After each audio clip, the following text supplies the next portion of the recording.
स्वः तत्सवितुर्वरेण्यं भर्गो देवस्य धीमहि धियो यो न प्रचोदयात्। राम नाम लला में जिसका सर्व मंगल धाम है, प्रथम उस सर्वेश्वर को दास का परिणाम है। लेकर तेरा आसरा चला करण में काज, आज सभा में राखियो हनुमत मेरी लाज। आइए भक्तों, श्री रामायण में प्रवेश करते हुए प्रभु के चरणों में ध्यान लगाते हैं। विश्राम के अंतिम दोहे से शुरू करते हैं। बोलिए राजा रामचंद्र महाराज की जय। महिषुर मंत्री मातु गुर गने लोग लिए साथ, पावन आश्रम गौन किए भरत लखन रघुनाथ। सियावर राम जय जय राम, मेरे मन बसियो सीताराम। भक्तों, महाकवि जी लिखते हैं, ब्राह्मण, मंत्री, माताएं और गुरु आदि गिने चुने लोगों को साथ लिए हुए भरत जी, लक्ष्मण जी और श्री रघुनाथ जी पवित्र आश्रम को चले। सिय आई मुनि बर पग लागी, उचित असीस लही मन मागी। गुरु पत्नी ही मुनि तियन समेता, मिली प्रेम कही जाई न जेता। फिर श्री सीता जी आकर मुनि श्रेष्ठ वशिष्ठ जी के चरणों को लगी और उन्होंने मन मांगी उचित आशीष पाई। फिर मुनियों की स्त्रियों सहित गुरु पत्नी अरुंधति जी से मिली। उनका जितना प्रेम था वह कहा ही नहीं जा सकता। बंदी पंदी पगलचिए सब ही के, आशीर वचन लहे प्रिय जी के। सासु सकल सब सिय निहारी, मुदे नयन सहमी सुकुमारी।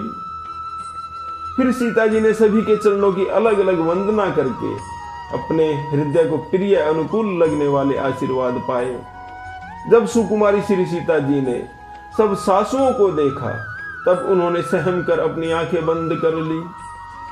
परी बधीक बस मन हूँ मराली, काह कीन कर तार कुचाली। तिन सिय निरखी निपट दुख पावा, सो सबुक सही जो दय सहावा।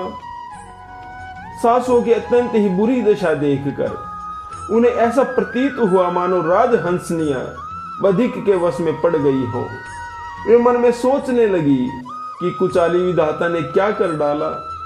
उन्होंने भी सीता जी को देखकर बड़ा भारी दुख पाया। वे सोचने लगी, जो कुछ देव सहाय वह सब सहन ही करना पड़ता है। जनक सुता तब उर धरी धीरा, नील नलीन लोयन भरी नीरा। मिली सकल सासुन सिय जाई, तेहि अवसर करुणा मही छाई। तब जानकी जी हृदय में धीरज धरकर, नील कमल के समान नेत्रों में जल भरकर सब सासुओं से जाकर मिली। उस समय पृथ्वी पर करुणा रस छा गया। श्री राम जय जय राम दोहा। लागी पग सब निसिय, भेटती अति अनुराग। हृदय असीस ही प्रेम बस, रहियहूँ भरी सुहाग। सियावर राम जय जय राम, मेरे मन बसियो सीताराम। भक्तों, श्री सीता जी सबके पैरों लग लग कर अत्यंत प्रेम से मिल रही हैं और सब सासुएं स्नेहवश हृदय से आशीर्वाद दे रही हैं कि तुम सदा सुहाग से भरी रहो, अर्थात सदा सौभाग्यवती रहो। विकल स्नेह सिय सब रानी, बैठन सब ही कहूँ गुरु ज्ञानी। कही जग गति माइक मुनि नाथा, कहे कछुक परमारथ गाथा। सीता जी और सब रानियां स्नेह के मारे अत्यंत व्याकुल हैं। तब ज्ञानी गुरु ने सबको बैठ जाने के लिए बोला। फिर मुनिनाथ वशिष्ठ जी ने जगत की गति को माइक कहकर, अर्थात जगत तो माया का है, इसमें कुछ भी नित्य नहीं है, ऐसा कहकर कुछ परमार्थ की कथाएं बातें कही। नृत्य कर सुर गवन सुनावा, सुनि रघुनाथ दुसह दुख पावा। मरण हेतु निज नेहु बिचारी, भे अति विकल धीर धुरधारी। तदंतर वशिष्ठ जी ने राजा दशरथ जी के स्वर्ग गमन की बात सुनाई। जिसे सुनकर श्री रघुनाथ जी ने अत्यंत ही दुख पाया और अपने प्रति उनके स्नेह को उनके मरने का कारण विचार कर धीर धुरंधर श्री रामचंद्र जी अत्यंत ही व्याकुल हो गए। कुलिस कठोर सुनत कटुबानी, बिलपत लखन सिय सब रानी। शोक बिकल अति सकल समाजू, मानहु राजू अकाजहु आजू। वज्र के समान कठोर कड़वी वाणी सुनकर लक्ष्मण जी, सीता जी और सब रानियां विलाप करने लगी। सारा समाज शोक से व्याकुल हो गया, मानो राजा आज ही मरे हो। मुनि बर बहुरी राम समुझाए, सहित समाज सुसरित नहाय। भरत निरंबुत ही दिन प्रभु की ना, मुनि हु कहे जलु काहु न लीना। फिर मुनि श्रेष्ठ वशिष्ठ जी ने श्री राम जी को समझाया। तब उन्होंने समाज सहित श्रेष्ठ नदी मंदाकिनी जी में स्नान किया। उस दिन प्रभु श्री रामचंद्र जी ने निर्जल व्रत किया। मुनि वशिष्ठ जी के कहने पर भी किसी ने भी जल भी ग्रहण नहीं किया। श्री राम जय जय राम दोहा। भोरु भय रघुनंदन ही, जो मुनि आये सुदीन। श्रद्धा भक्ति समेत प्रभु, सो सबु सादरु कीन। सियावर राम जय राम, मेरे मन बसियो सीताराम। दूसरे दिन सवेरा होने पर मुनि वशिष्ठ जी ने श्री रघुनाथ जी को जो जो आज्ञा दी वह सब कर्म कार्य करके प्रभु श्री रामचंद्र जी ने श्रद्धा भक्ति सहित आदर के साथ प्रणाम किया। करी पितु क्रिया वेद जसी बरणी, भे पुनीत पातक तम तरणी। जासु नाम पावक अधतूला, सुमिरत सकल सुमंगल मूला। वेदों में जैसा कहा गया है उसी के अनुसार पिता की क्रिया करके पाप रूपी अंधकार के नष्ट करने वाले सूर्य रूप श्री रामचंद्र जी शुद्ध हुए, जिनका नाम पाप रूपी रुई के तुरंत जला डालने के लिए अग्नि है और जिनका स्मरण मात्र समस्त शुभ मंगलों का मूल है। शुद्ध शोभयौ साधु सम्मत अस, तीरथ आवाहन सुर सरिजस। शुद्ध भय दुई बासर बीते, बोले गुरसन राम पीरीते। वे नित्य शुद्ध बुद्ध भगवान श्री रामचंद्र जी शुद्ध हुए।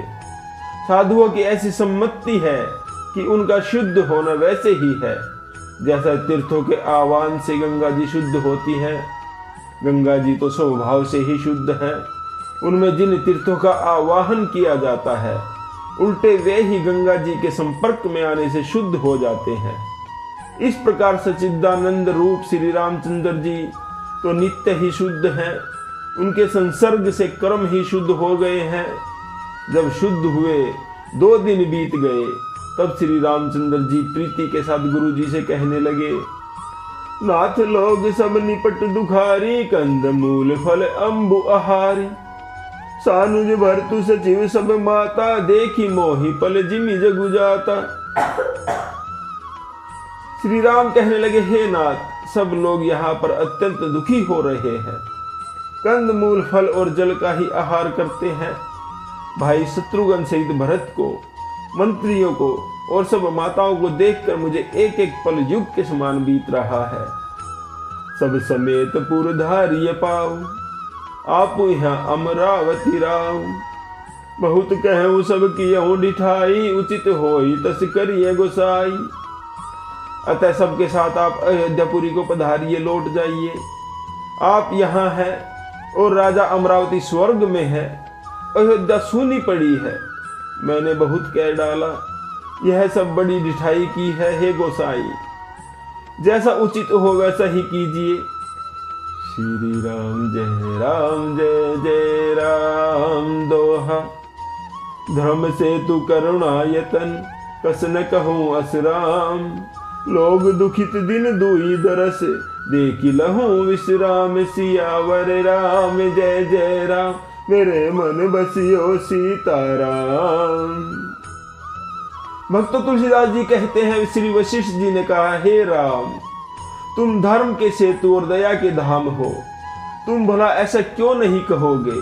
लोग दुखी हैं, 2 दिन तुम्हारा दर्शन कर शांति लाभ कर ले। श्री राम जय जय राम। भक्तों, आज का विश्राम यही लेते हैं। जप ले बंदे शाम सवेरे एक माला हरि नाम की, जिस माला में राम नहीं वो माला है किस काम की। बोलो राम राम राम, बोलो राम राम राम, बोले राजा रामचंद्र महाराज की जय।